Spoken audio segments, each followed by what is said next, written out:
Once around the park, James, and don't spare the horses.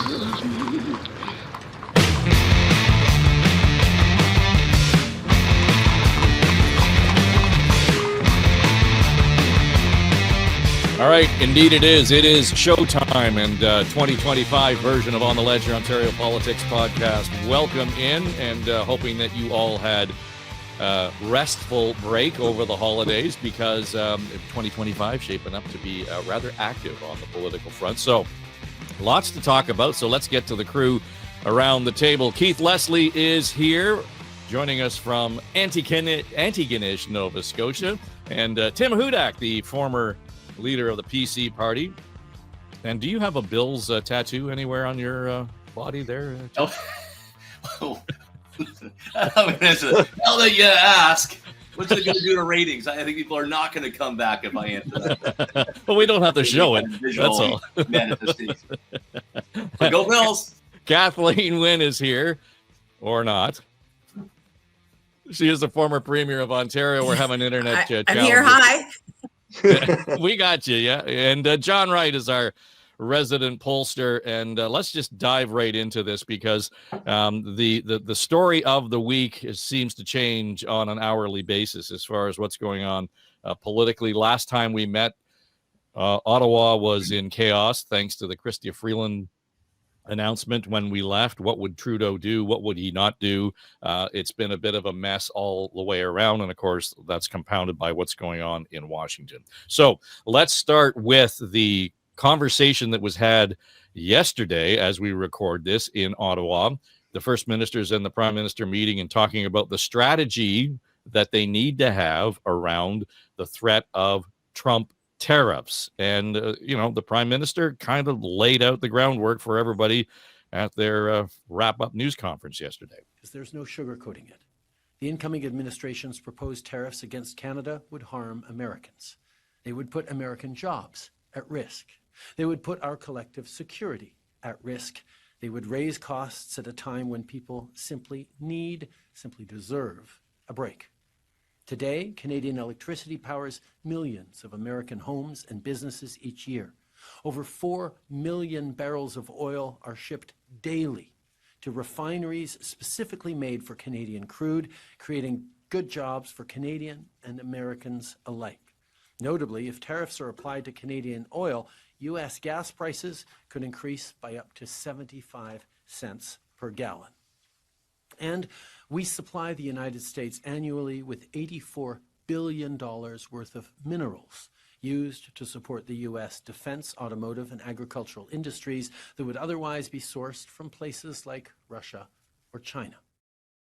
And that, I think, Tim Hudak, is a fairly good synopsis of what the effects of the tariffs would be, certainly for the Americans. I'm not sure who Justin Trudeau's audience was in that particular moment, but I get that, we want to kind of lay the groundwork, and this would be bad for Americans just as bad as it would be for Canadians. But is that the message that we should be getting from the Prime Minister today? Yeah, well, actually, I thought that was a good message for the Prime Minister. He looked in control. I'm sure a weight off his shoulders. It was a calm tone, and one of reluctance as well. Look, this is going to be a roller coaster ride. There is no doubt about it. With somebody like President Trump in office, the structure of Canadian federalism, where the provinces has so much authority, and we've got regional differences. And then, a vacuum of leadership in the Prime Minister's office. Nonetheless, I was encouraged by that broadcast. I thought they came forward with a united position. It looks like tariffs could be staged, right? Almost like the old DEF CON, where you've got the initial stage retaliatory tariffs and they increase the heat if things don't come on side. Happy to talk more about it, but I remain an optimist. I think things are actually going to work out to the benefit of Canadians after some rough sailing in the immediate part of January and February. With all of that, in terms of the back room conversation that went on, I mean, we know what they said out loud, Keith, in that news conference after the meeting. I think a lot of people were actually craving, and certainly the reporters in the room were craving for a little bit more detail. I understand the strategy of not showing your hand, But beyond, and we'll get into what Doug Ford had to say, but beyond what Ford said on behalf of the premiers as a group, there wasn't a lot of new in that conversation. No, the most recent thing we've heard from Doug Ford as to, or the Prime Minister, in fact, as to how the American tariffs would hurt us is Ford saying it would cost up to 500,000 jobs if they went 25% across the board. That's some pretty scary stuff. That would devastate our economy. What we had here Wednesday, when the first ministers invited, or the premiers invited the prime minister to join them for their scheduled meeting and discuss, this, they came out with a mostly united front, of course, except for Premier Smith in Alberta, who just doesn't want to say, everything's on the table. She does not want oil and gas to be on the table as far as us putting tariffs on that, export tariffs or export duties. I don't know if she has undermined the Team Canada approach, but certainly you could tell Doug Ford took a bit of exception to it when he said, country comes first, and that's her decision to do that. Because, I think Alberta and Ontario are two of the provinces that stand to lose the most if 25% across the board comes in right away. So it's interesting to see the dichotomy here. But Smith seems offside for the most part, that I think Canada needs to be able to at least threaten that everything is on the table, that all options are to be considered here. I also thought that Doug Ford sort of stole the day before everything started, walking in with that, Canada is not for sale hat on. But of course, he didn't mention that, you can get 99-year leases on some prime chunks of it, but we'll let it go at that. Well, that's just Ontario's part of it, Keith. That's the issue.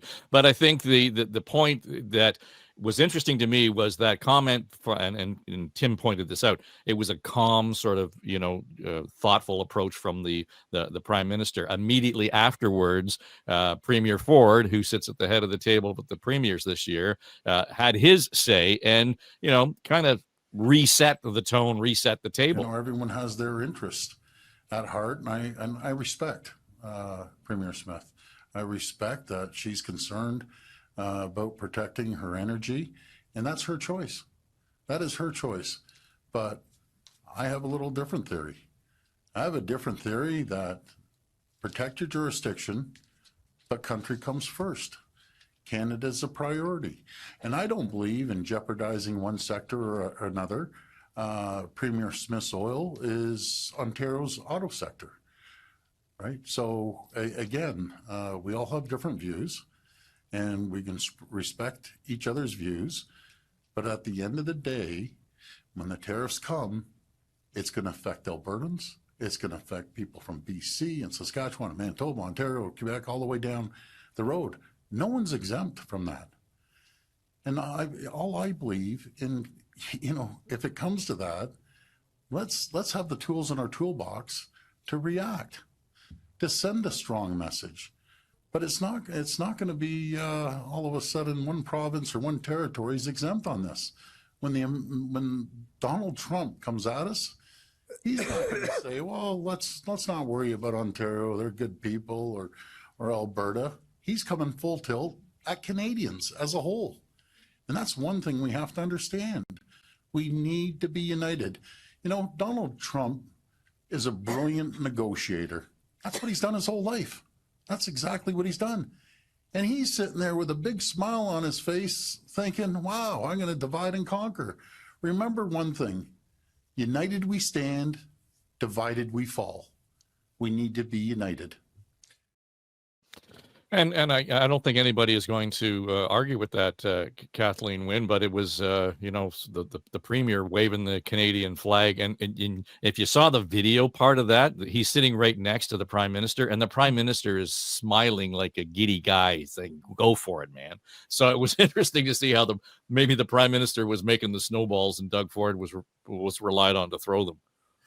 Well, I think Ford is probably frustrated at what Smith is doing. He can't say that, but I think he's probably not happy because it is his year to chair the Council of the Federation. He would prefer to be able to have a united front. And, what he's saying is absolutely true, that Donald Trump will love if we're divided. He'll love if he can pick us off one province at a time. I mean, it's just a really bad national strategy to have provinces doing one-offs with the president-elect. So I'm sure there's some frustration behind the scenes.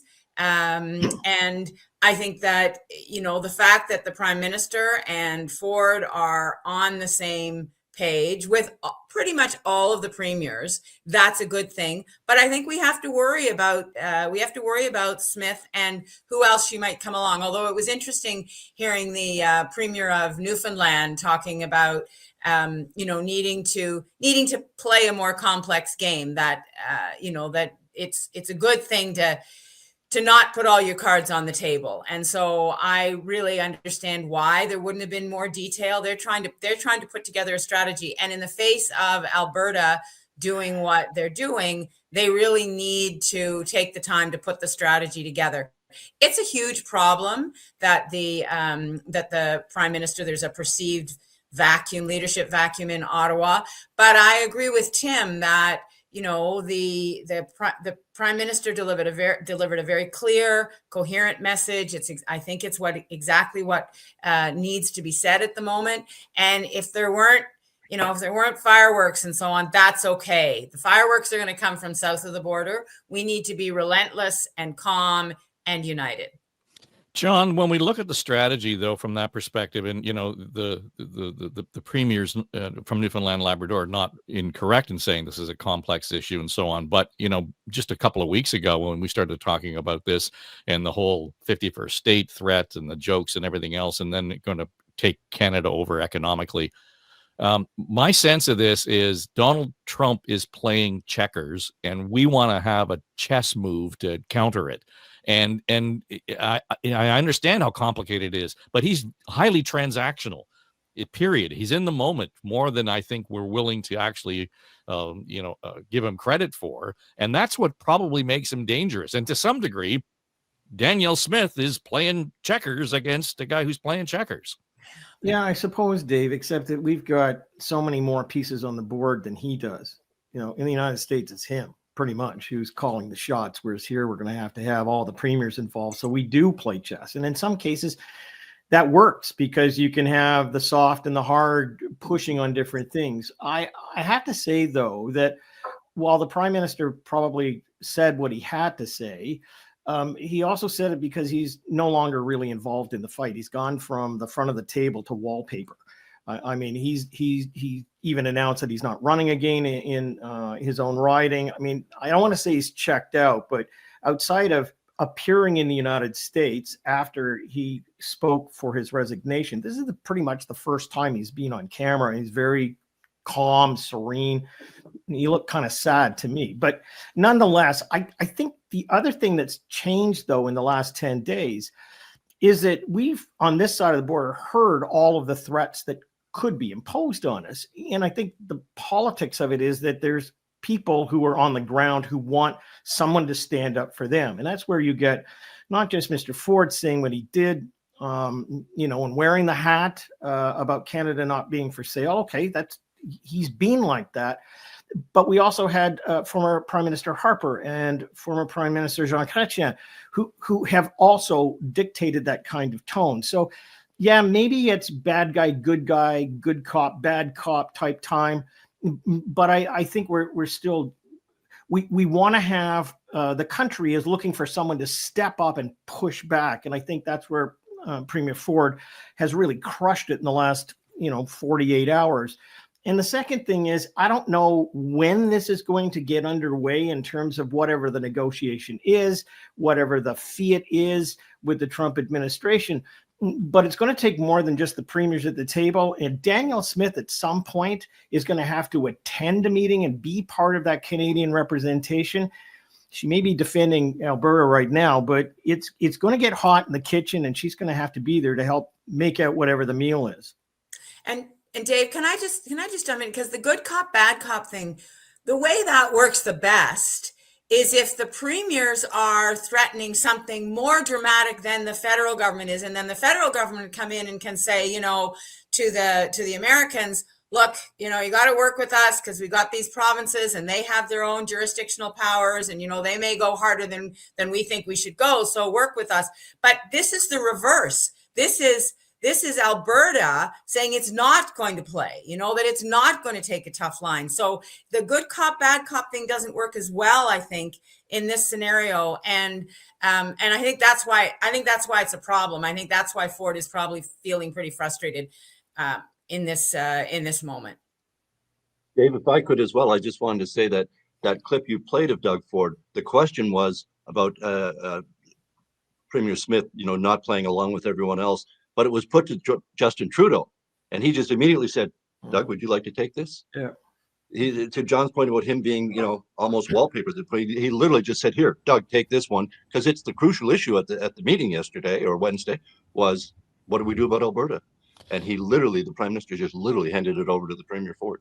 But Tim, isn't politically that the smarter thing to do for Trudeau? I mean, put it back on the table in front of the premiers and let that happen, because as soon as he would step into that, he becomes the target of Danielle Smith's arguments and gets off track entirely.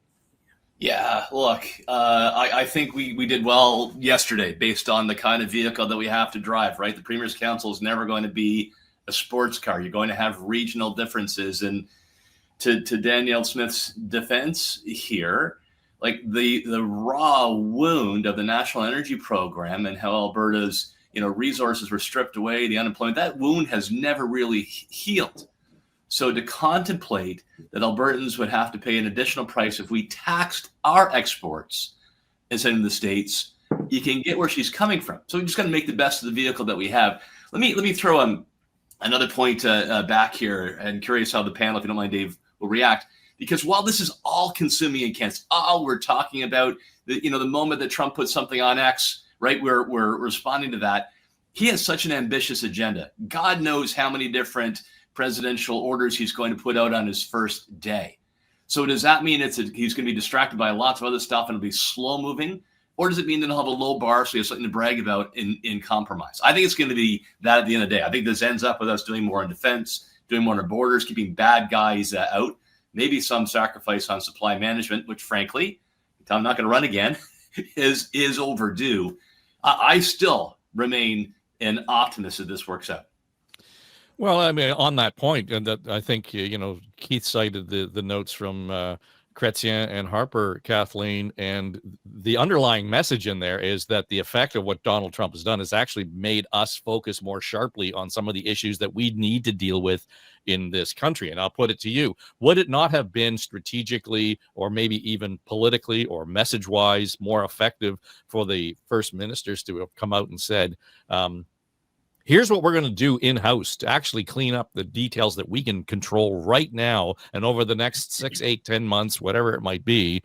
These are the things, whether it's trade barriers, interprovincial trade barriers, those sorts of things, seems to be low-hanging fruit that might have actually got to Tim's point to some degree. Well, I think that the moves that the federal government is making on border control is that, I think it's the attempt to do some things that demonstrate to the Americans, to Trump, that we've heard, and that even though I think the challenges at the border between Canada and the US are minimal compared to the southern border, we're doing what we can. You want to get into a conversation about supply management, you just watch Quebec and the Maritimes run for the hills. I mean, if you want disunity across the country, I mean, the government has said everything's on the table, right? That's the message that they're putting out. Whether that means supply management or not. I mean, Tim says he's not running again. I'm not running again either, but I can tell you what a divisive internal fight that would be if we put supply management on the table overtly.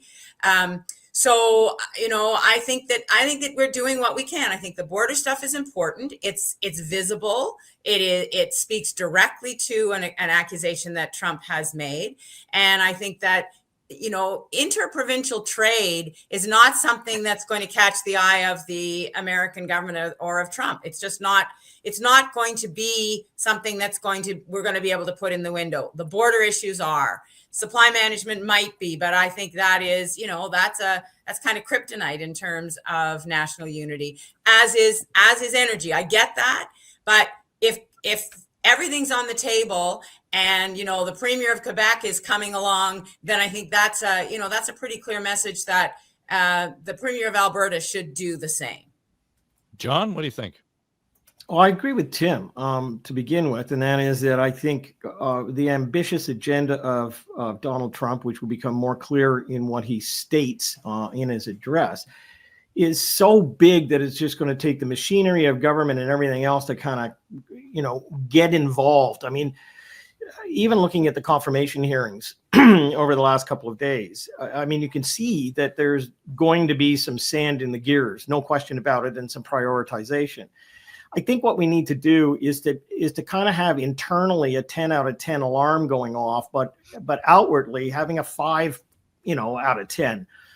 We need to be pushing back at least on some of these pieces. But let me throw, if it's throwback day to the panel, I mean, you got two mavericks here. We've got Maverick Whisperers on Kevin O'Leary and Daniel Smith, who's gone down to Washington, met with Donald Trump.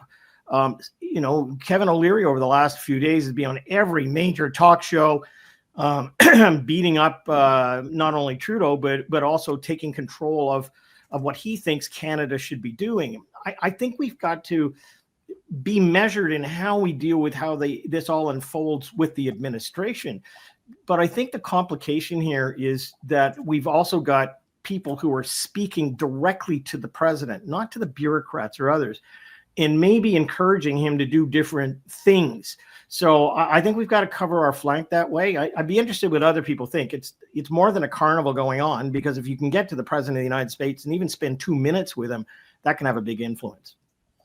Well, Keith, it's easy to dismiss the Kevin O'Leary, as being clownish and, sort of a circus in terms of the show. But to John's point, he's the kind of character that Trump likes to listen to. Well, he's the one that invited Danielle Smith to Mar-a-Lago to meet with Trump. Right. He was the in.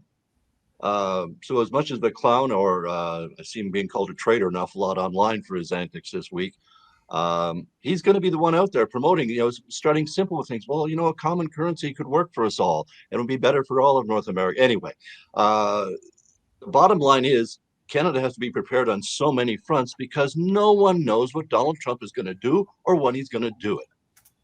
We may get a better idea on Monday with the speech, his inauguration, his 2.00, as Dave calls it. But specifically, he's told us a ton of things he wants done, but he wants the border addressed. Does that mean we're going to have, is it going to be a rollout of day one, a whole bunch of executive orders that are signed by the president that's somehow going to impact Canada? Can he do tariffs day one, or does he need to declare a state of emergency to do these sorts of things? We're not quite clear what he's going to do, when he's going to do it. So we have to be prepared on all fronts. But we need to be prepared with a more united front than we're displaying right now. That's just the bottom line. We need to get Alberta to somehow say, just say everything's on the table. As Kathleen Wynne pointed out, I don't think that the eastern half of the country is at all prepared to put marketing on the board, marketing boards on the table. But this is what we have to be prepared to say, prepared to do right now. If we're going to, Doug Ford said this, but if you're going to hit you hard, you hit him back harder. We have to be prepared to have everything and be ready to do that. We should also even, quite frankly, complain to Trump. Say, all the gun problem we have in Canada is coming from the United States. All of it, pretty much all of it. Why aren't you doing something about that? Help us with that, and we'll help you with the fentanyl and the other issues. We've got Doug Ford releasing a couple of Black Hawk helicopters for the OPP to be patrolling along the border. I guess that's going to help. I don't know if they have the right skill set for doing this, or if we have to lease someone else to do that. But at least the governments in Canada are taking efforts to at least address what we think are Trump's concerns, but no one really knows what's at the bottom, what his motivations are, and what he's actually going to do. As we head for the inauguration of the president of the United States next week, we're also assuming that we're going to have some more clarity around who will be running for Justin Trudeau's job. And at this point, we're expecting an announcement from Mr. Carney probably today, Chrystia Freeland probably tomorrow, but it all has to be done by the 23rd. When last we spoke, Kathleen Wynne, we were a little hesitant to actually make any predictions about what may or may not go on. How is this shaped up as far as you're concerned in terms of who the players are? Any surprises? Dominic LeBlanc, for example, saying no thanks? Yes. I mean, I don't know Dominic LeBlanc very well, but I really respect his decision to do the work that he needs to do. He's got a very prominent role right now. He's very close to Trudeau, so maybe he just gauged that it was going to be too hard to launch a national campaign. I don't know. I do think he's a loss to the race. We don't have, at this point, there's not a francophone in the race. I think that's a big challenge. I was very surprised at the way Christy Clark stumbled. I don't understand why she felt that she couldn't just say that, yeah, she had joined the Conservative Party to stop Pierre Poilievre and, move on. I don't think there was a problem, but she got all tangled up in that and is now out of the race. Because I thought the race was coming down to Freeland and Carney and Clark. That's what I thought we were going to be dealing with. And perhaps Karina Gould. And it looks like Karina Gould will be in. But honestly, I think that it looks like the race is coming down to Mark Carney and Chrystia Freeland. And, we'll see how that goes. That's what it looks like to me. Well, and to some degree, Tim, what's going on in Washington and the tariff conversation has taken some of the steam out of the carbon tax election. And now we hear that both Carney and Freeland are prepared to, commit to canceling the carbon tax, finding some alternative vis-a-vis a climate strategy. It may be an easier sell for Carney, but I think that's going to be really hard for people to be convinced that Chrystia Freeland is all of a sudden converted. Yeah, it's an interesting to wrestle with. I've been thinking about this myself, right? It is such a lightning rod that I cannot contemplate being a champion. I mean, I'm not part of the federal Liberal Party. I didn't support the policy, but it has become such a focal point for Canadians as the primary cause of the affordability crisis. I don't see how you can win a leadership campaign and say you're going to keep it as is. But if you do that, are you a hypocrite with the general public because you were the one that implemented it as finance minister? Look, I think this race is frankly more about how many rooms of furniture can we save in the House for the National Liberal Party to fight another day. It's not about winning the campaign. And I think that's why you have to embrace that position. Have an alternative. You want the environment to be on your side and to champion. But I think Freeland is making the right choice here in some pretty challenging circumstances. And I apologize, I lost track of the plot. What I worry about, one of the changes that Prime Minister Trudeau made to the National Liberal Party was to change it from political party to a movement, which meant memberships were free and anybody could join. So the notion, right, you're going to have a Team Hamas and Team Communist China who are helping candidates to sign up members and win the race. I guess, Dave, is between the communists and the terrorists. I'll go with the commies. But it's pretty frightening position if that window is open. I really think, last comment, I won this way. Kathleen Wynne won in a delegated convention. I think that the buy a membership, free membership, everybody gets to vote. It is a broken system. It has become corrupted, and it's actually dangerous. You should go back to a style of leadership that actually rewards hardworking party members. Yeah, I think, John, to have some skin in the game, even if it was, the $10 or $20 or whatever it happens to be, at least there's some level of commitment there. But I realize that historically there have been issues with that paid membership and, the fundraising side of it. But has the party gone far enough to actually alleviate a lot of those fears about interference? No, but I think we have to put this all in context. I mean, to any missing person, there are two phases of trying to deal with it. Number one is a search and rescue. So you try and figure out how you can find what you're looking for and rescue that individual. And then the next stage, if you don't find them, is recovery. And I think that's the stage that the Liberals are in right now. I mean, we're in the minutia of, whether you buy a membership or not. Yes, there are changes that are necessary, but the polling is showing that they've bounced up to about 25%, the Liberals in the polls. And the dominance of the Conservatives is so profound that, we're not going to be seeing a majority or even probably a minority government by the Liberals in the next election campaign. The question then becomes, who is best to take the Liberal Party forward over the next 4 to 8 years, because it's going to have to be completely rebuilt. And it's either going to be Chrystia Freeland or Mark Carney on that final ballot. So what's interesting to me is to see how the players are falling out behind each other and the intermingling of it. I mean, Jerry Butts is now heavily involved with Mark Carney, has been. Mark Carney's wife works for Eurasia, where Jerry Butts works. You've got Katie Telford on that side. I mean, Mark Carney's even godfather to one of Chrystia Freeland's children. I mean, it's all intermingled. And I just think that, it's a bit of a game right now where we're trying to read something where, in fact, the reality is going to dictate that the Conservatives will, in fact, become the next government. And I think if I were advising Poilievre right now, it would be to, yes, link the two of, Trudeau with everybody else with a hyphenated name. But I think there comes a point where I've always wanted to see Pierre Poilievre be a little more, statesmanlike, as opposed to constantly being, the guy with the boot on the throat of the person. And I think, when you're that far ahead in the polls, I think you want to calm it down and make sure that people are with you. So I think people are going to dismiss the Liberals or whatever comes out of that convention. But I think now is the time when the Conservatives have to really start thinking about the fact that they will be in power and how they're going to be perceived. Well, Keith, then to that point, as the next leader of the Liberal Party, sort of a sorbet palate cleansing individual. I mean, when we look at it, because they won't be called interim, but to John's point, it's kind of an interim placeholder. Absolutely. I mean, and that's the question. I think a lot of people, it's going to come down to a Carney versus Freeland vote on that final ballot, which I think a lot of people are expecting.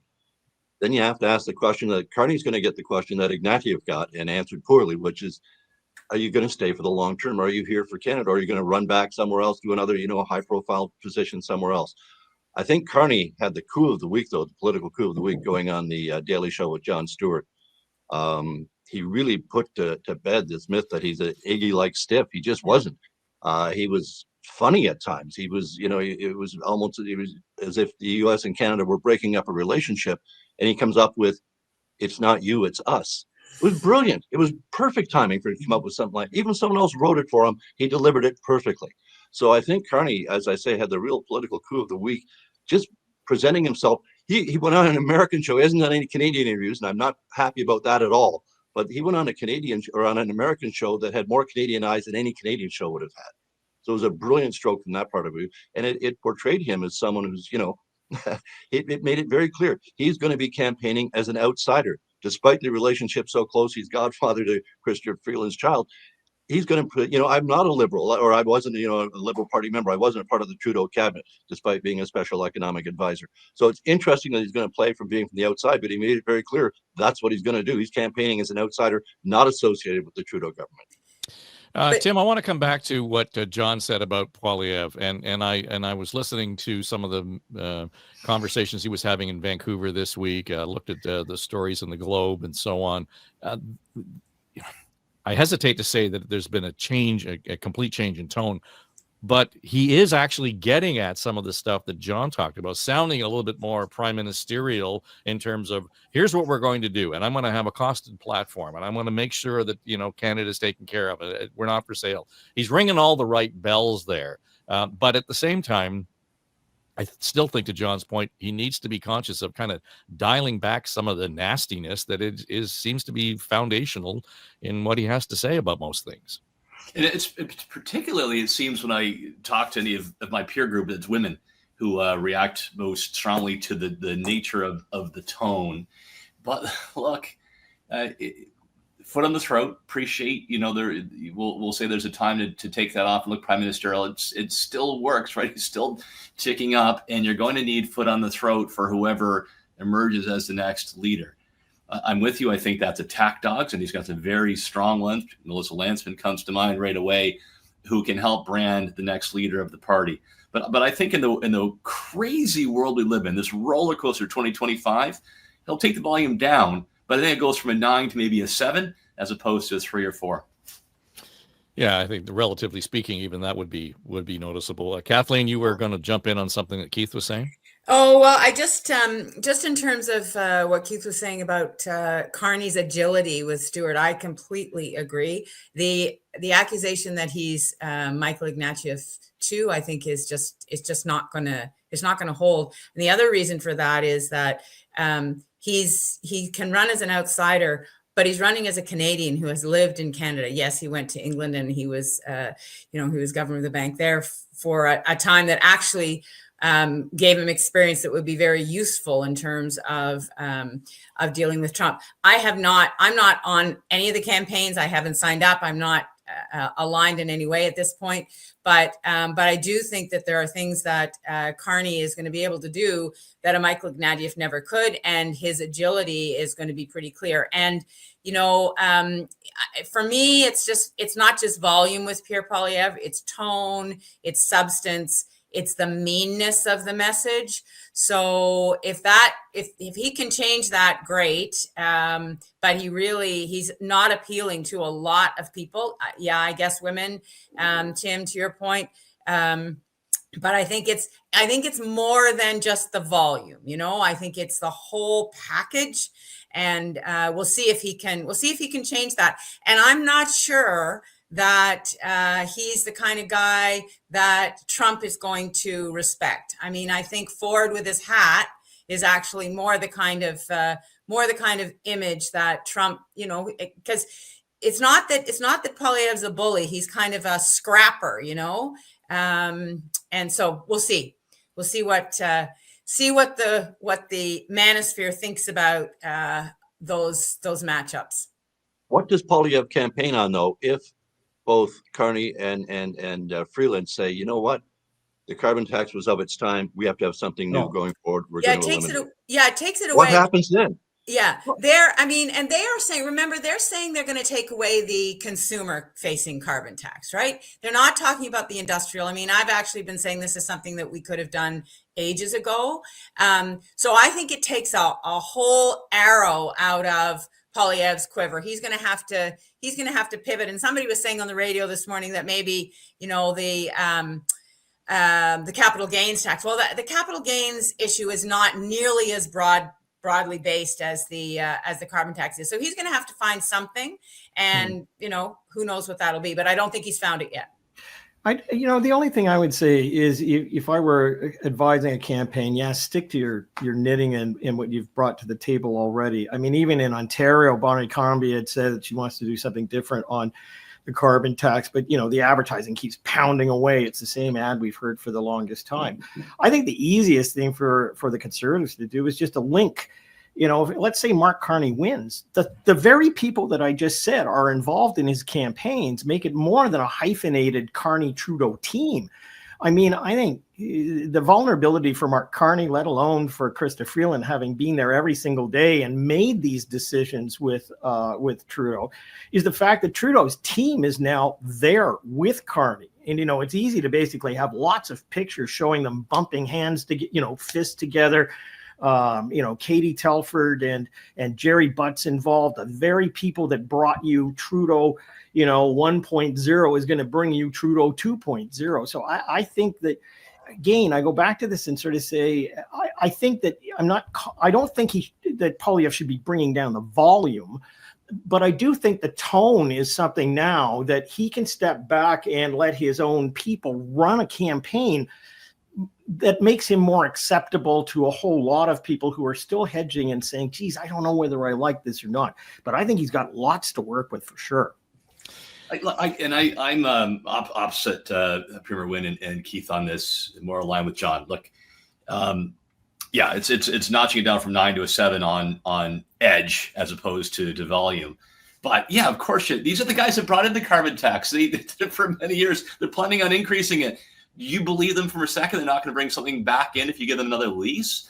And it's not simply the carbon tax as a single instrument.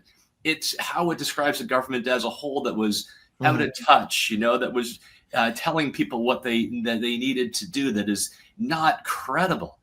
And both Freeland and Carney can be easily attached to it. For sure, he's going to bang on that drum, because just saying you're not going to do it, you're not going to make up for the damage. It is simply saving a little bit of furniture, maybe in the side bedroom, before the house burns down. Couldn't agree more. They're not going to get the Liberals elected but simply by saying we're going to get rid of the carbon tax. That's not going to do it.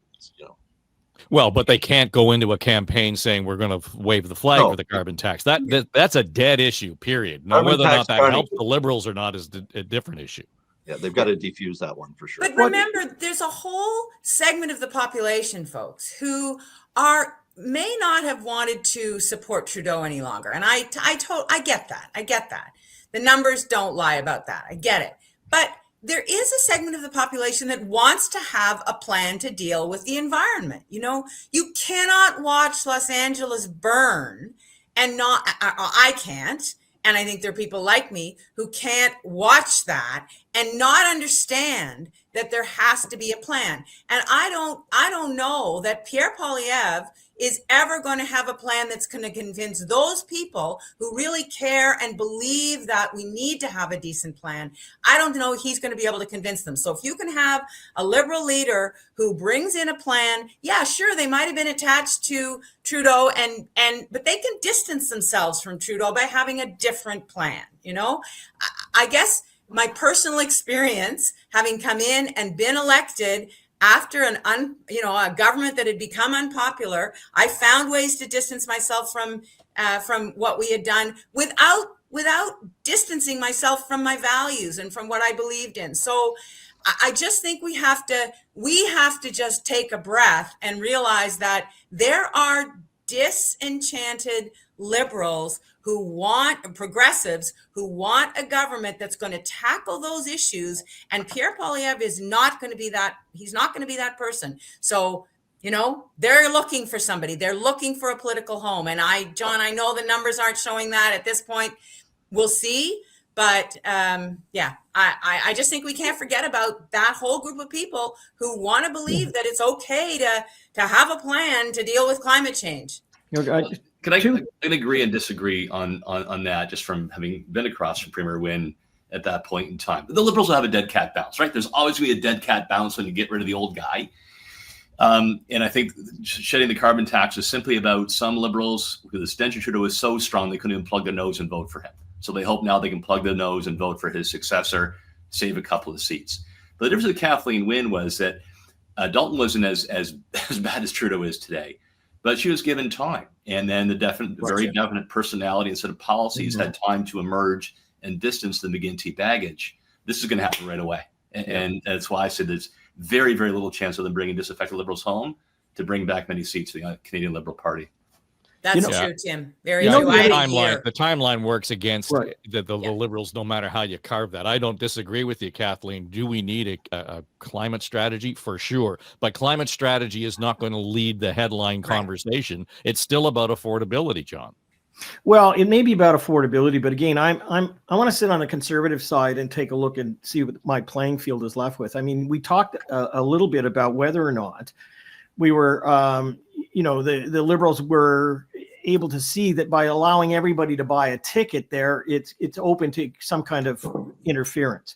I mean, the reality is, even with that, there can be a subversive communications campaign to basically say, look, they left it open for everybody in the world to vote. Is the vote actually legitimate? Is the leader legitimate? I mean, the Liberals have left themselves open to so many different things here. And I think, we would all agree that if you get a leader in place and you've only got maybe a month and a half to prepare for a campaign, and you've just gone through a leadership convention, you've spent all of this money, you don't have troops on the ground, and let's say it is Mark Carney, and let's say he doesn't have a seat, so he's going to run out in Alberta. I mean, you got to kind of look at this and go, the fates are not with you. And I think that's the real issue here, is that the Liberals have run out of runway. Whoever gets there is going to be in that position as a party builder for the next 4 or 5 years. And the reality is, if Mark Carney doesn't win, then we're going to be back at this probably a year or two from now for somebody who has to get dirt under their fingernails to resurrect the Liberal Party again to live. And that's going to take a lot of work. All right. So we've got the Liberal leadership going. We've got a pending federal election campaign. And this week we heard from Premier Ford suggesting, Tim, that he might need a new mandate to actually implement the spending that would be required to offset what's coming from Washington. I'm going to call bullshit on that, because he didn't need a new mandate to do all the spending to get us out of and get us through the pandemic. So Now, maybe I'm wrong, but I don't quite understand. I'm not sure there's a tolerance or a level of readiness for an election in the middle of all this. Well, it depends what you mean by that. So readiness for sure, right? I mean, the Conservative Party is in full gear. I think readiness from the electorate's perspective. Yeah. Yeah. I sense, though, that it's been socialized to such an extent and talked about for so long, there's almost an expectation. So I think the risk of a David Peterson style backlash is rather minimal. Look, the Hawks increasingly on Premier Ford's shoulder want the election. They will look for two elements. One, the story of why you need a new mandate, and some angle here on Trump and being reinforced to fight back. And then secondly, what's the new plan, right? Why do you need the extra time? And here are the elements that I'm going to do, the other parties will not. I actually do not think there's going to be a provincial election. And the reason I say that is because Doug Ford is the most, along with his brother, Mayor Rob Ford, the most instinctive politician that I've seen. Tremendously successful with that gut instinct when he's interacting with people. And that'll work until it stops working. And it's working big time right now. And it's going to come down to the Premier's gut, whether he says yes or no. You will see, though, that he is, in terms of risks, big dice rolls, he tends to be on the more small C Conservative side. And until Premier Ford feels in his gut no election, and my guess is with all this turbulence and distraction, there won't be. Well, the only thing I'd say I remember being an intern at Queen's Park, and that was in 1980-81. And the favorite phrase in that before Bill Davis and the minority government went to the polls was, I have no plans. In fact, I have no plans to have any plans. It was always, making sure that in a circumlocucious way, nobody knew exactly when he would pull the trigger. I think we talked about this in the fall, and we agreed that there was a window that was available for the Premier to go to the polls, and that he would use this very circumstance as the motivation to do so, to ask for a mandate. Look at the terrain that's changed. He's got a safe spot right now as the spokesperson for the country. He'll remain that way in terms of representing all of the premiers.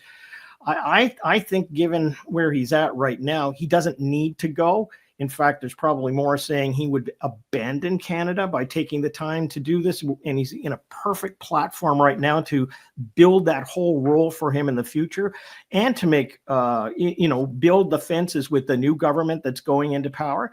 So I think, if I was a hawk maybe for him to move in the fall, I'm a dove right now. I think he stays put. He's commanding the stage. He's got all the premiers behind him. He's got time, and he needs to make sure that regardless of his own personal ambitions to get a mandate, that he makes sure that Poilievre and he have a relationship that sometimes in this last number of years has been pretty strained.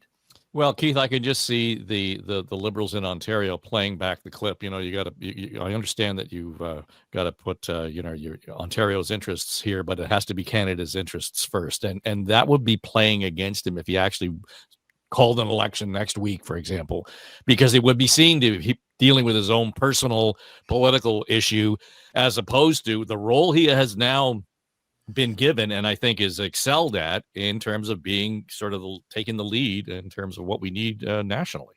He's taken the lead in part because there's a leadership vacuum in Ottawa, and that's exactly why he can't create a leadership vacuum in Ontario for an election period. Right. It's just the wrong time. I think it would have, I think like John in the fall, I thought for sure we would have one. I, in fact, had a date picked March 27th. He's going to come back. He's going to have a spring budget. Boom, away they go, the election. But I think right now, unless, Donald Trump comes in and says, you know what, just kidding, I'm not going to slap those tariffs on. We can negotiate some stuff. Unless there's a clear runway for him, but then he wouldn't need a new mandate, would he, to spend all this money? So I think there is a danger of him going early. The perception being that he's abandoning his Captain Canada cloak just as he's assumed it. It wouldn't be a wise move.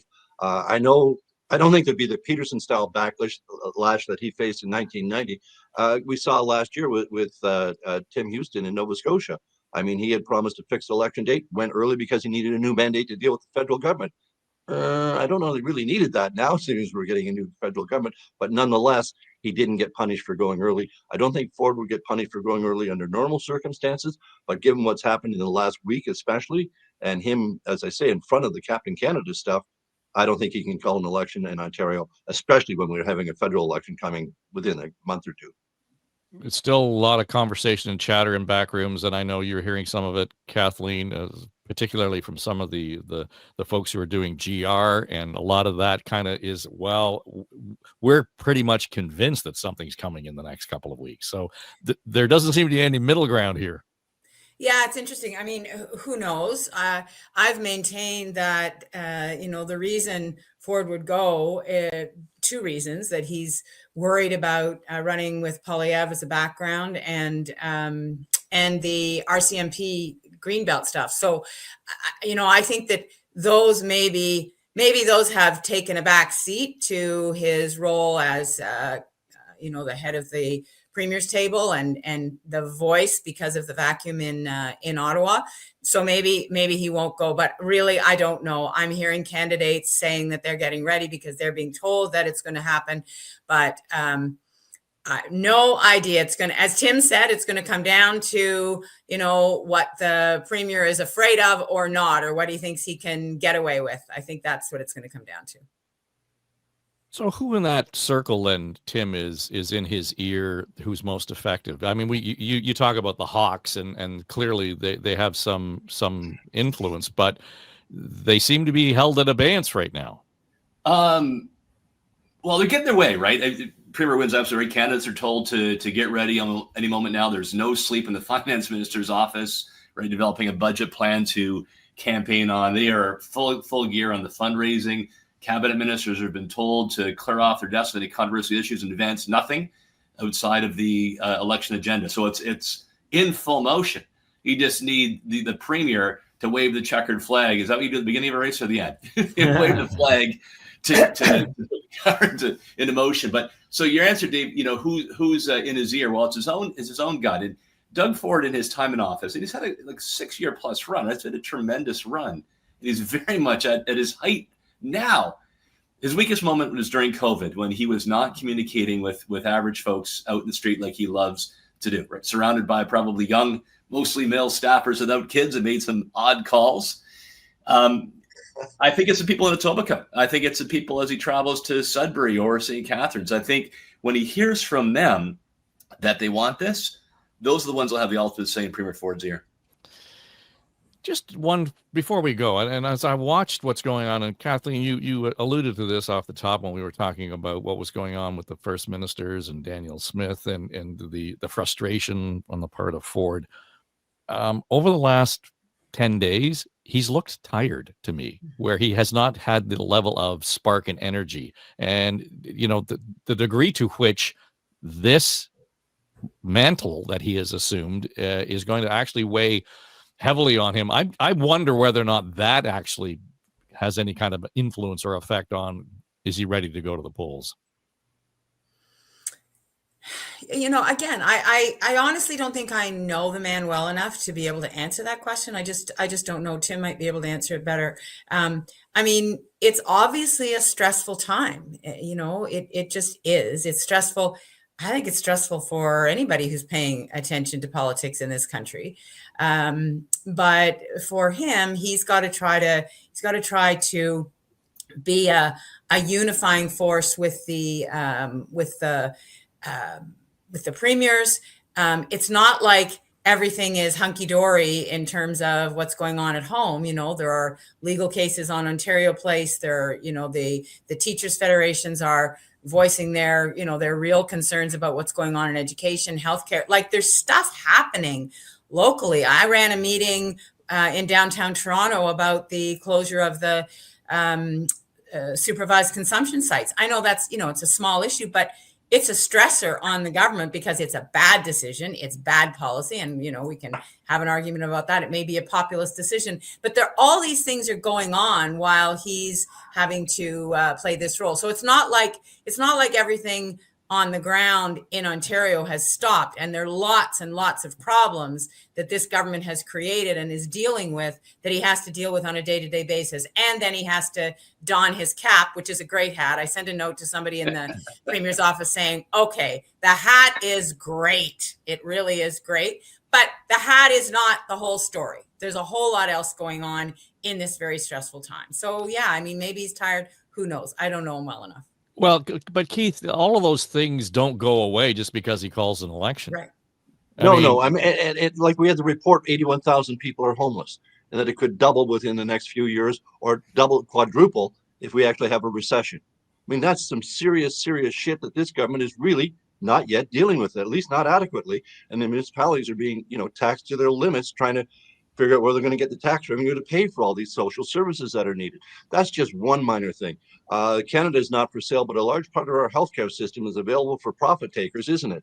I mean, there's an awful lot of things for Doug Ford still to be held accountable to. But if he's, just a general perception by most of the public right now is that he's out, speaking on behalf of Canada and doing a pretty good job and, taking it to the Americans and holding them to the account. There's an awful lot of other issues that this government should be held to account on. But right now, the media's attention in particular, and that means most of the public's attention, is on his role with this, the other premiers and the prime minister in the fight with Premier-elect Trump. The only thing go ahead. Okay, I'm gonna throw in at the Premier Win if break the rule again here. I cannot imagine the wait, right? Like being leader, being a CEO is a lonely job because ultimately you're there in the room alone, out for the walk, wherever you make your decisions on your bike, and you got to make the call. And now imagine that weight that a lot of the country, not just your province, is in jeopardy.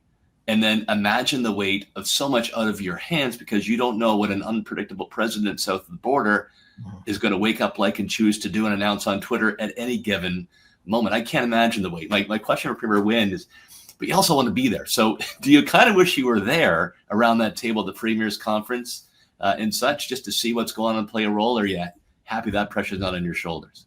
Oh God, no. I mean, I've been asked this question regularly since we lost the election in 2018.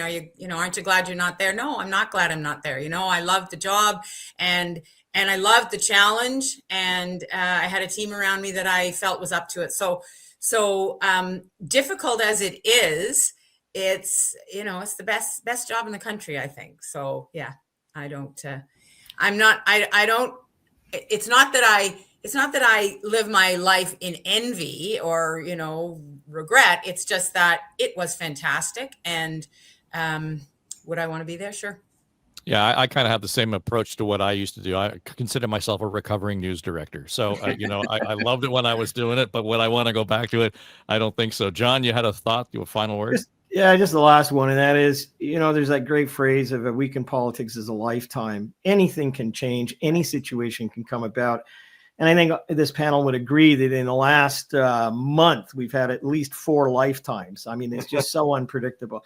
Again, I think that the Premier should revisit Bill Davis and say, I have no plans at the moment, and everything is on the table. Just keep it like that, but say that the commitment is to Canada. The last thing he wants to be, accused of is abandoning the country because he's Captain Canada right now for some self-interest in a short campaign that may, while he's campaigning, end up costing Canada something that he's now leading. So I think he's filling a vacuum. He's going to be there for a while. Well, that was a good spirited way to kick off things for 2025, and Happy New Year to you all who are watching, listening, and certainly to the crew around the table. Keith Leslie, Tim Hudak, Kathleen Wynne, and John Wright. And by the way, if you're not listening to us on Apple, Spotify, iHeart, or any of the other platforms or the audio podcast platforms, we're on YouTube as well, but we're also on News Talk 1010 on Saturday morning. So you can find us there on their iHeart app, or you can listen. Actually, they have a thing called the radio, and you can turn it on and you can dial it and you can find us there. So all good things to talk about, and guaranteed next week, as John said, who knows? We might be on a completely different political planet, but we'll be around the table. It's On the Ledge, your Ontario Politics podcast. I'm Dave Trafford for Story Studio Network.